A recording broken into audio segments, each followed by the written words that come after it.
দোকান থেকে অস্বাস্থ্যকর বনরুটি না কিনে বাসায় কিভাবে খুব সহজেই আপনারা এই শাহী বনরুটিগুলি তৈরি করবেন সেই রেসিপিটাই আজকে আপনাদের সাথে শেয়ার করব।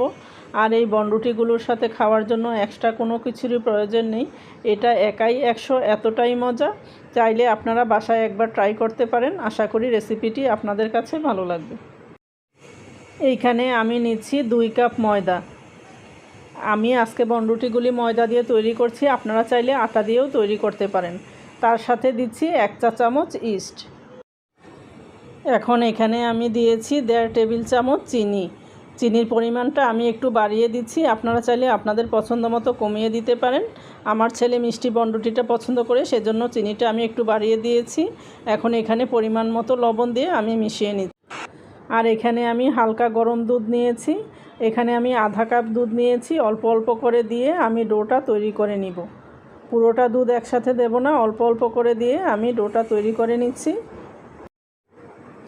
এখানে আধা কাপ দুধ আমার পুরোটাই লেগেছে। এখন এখানে আমি 2 টেবিল চামচ সয়াবিন তেল দিয়ে ডোটাকে ভালো করে মথে নিব।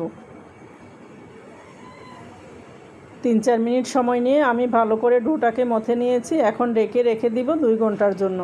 2 ঘন্টা পর ফিরে আসলাম, দেখতে পাচ্ছেন ডোটা ফুলে ডাবল হয়ে গিয়েছে।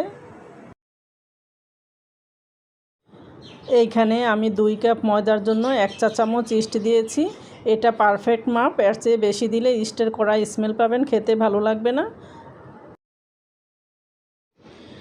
1 চা চামচ ইস্ট দিয়ে ডোটা তৈরি করে আপনারা 2 ঘন্টা রেখে দিবেন, দেখবেন একদম সুন্দরভাবে ডোটা ফুলে উঠবে।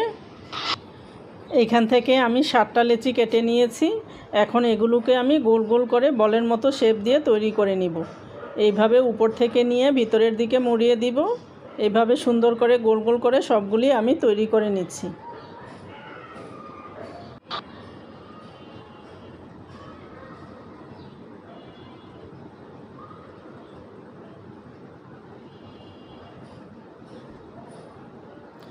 সবগুলো আমি তৈরি করে নিয়েছি।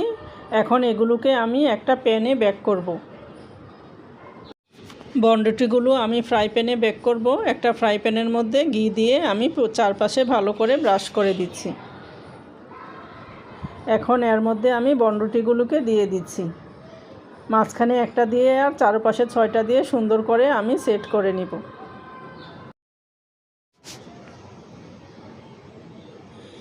এখন এগুলোকে আমি ঢেকে রেখে দিব 2 ঘন্টার জন্য। ফিরে আসলাম 2 ঘন্টা পর, দেখতে পাচ্ছেন একদম সুন্দরভাবে বনরুটিগুলো সেট হয়ে গিয়েছে। এখন এগুলোকে আমি চুলায় বেক করে নিব। একটা তাওয়া নিচে দিয়ে উপরে আমি ফ্রাই প্যানটা দিয়ে এইভাবে ঢেকে রেখে দিব 10 মিনিটের জন্য। মাঝখানে আমি কিছু ঘি এর মধ্যে দিয়ে দিচ্ছি, যেন নিচে দিয়ে সুন্দর করে বেক হয় আর ঘিয়ের একটা সুন্দর স্মেল আসে।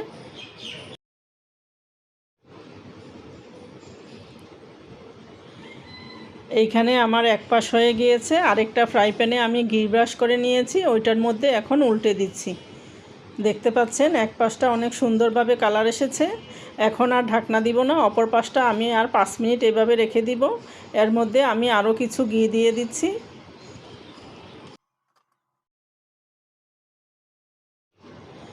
বনরুটিটা আমার তৈরি হয়ে গিয়েছে, আমি এখন উঠিয়ে নিচ্ছি।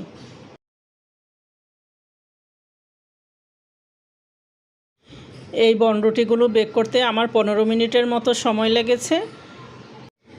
প্রথমে নিচের দিকটাতে আমি 10 মিনিট বেক করেছি আর উপরের দিকটাতে 5 মিনিট বেক করেছি। এই বনরুটিগুলি তৈরি করতে একটু বেশি সময় রেস্টে রাখতে হয়। এটাকে আপনারা ঝামেলার মনে না করে মনে করবেন যে একটা ভালো জিনিস খেতে গেলে একটু কষ্ট তো করতেই হয়। 1 চা চামচ ইস্ট দিয়ে যখন আপনারা এই বনরুটিগুলি তৈরি করবেন, দেখবেন যে ইস্টের একটা মিষ্টি স্মেল পাবেন, মনটা একদম ভরে যাবে। এভাবে চাইলে আপনারা বাসায় তৈরি করতে পারেন। আশা করি রেসিপিটি আপনাদের সবার কাছে ভালো লেগেছে। সবাই ভালো থাকবেন। আল্লাহ হাফেজ।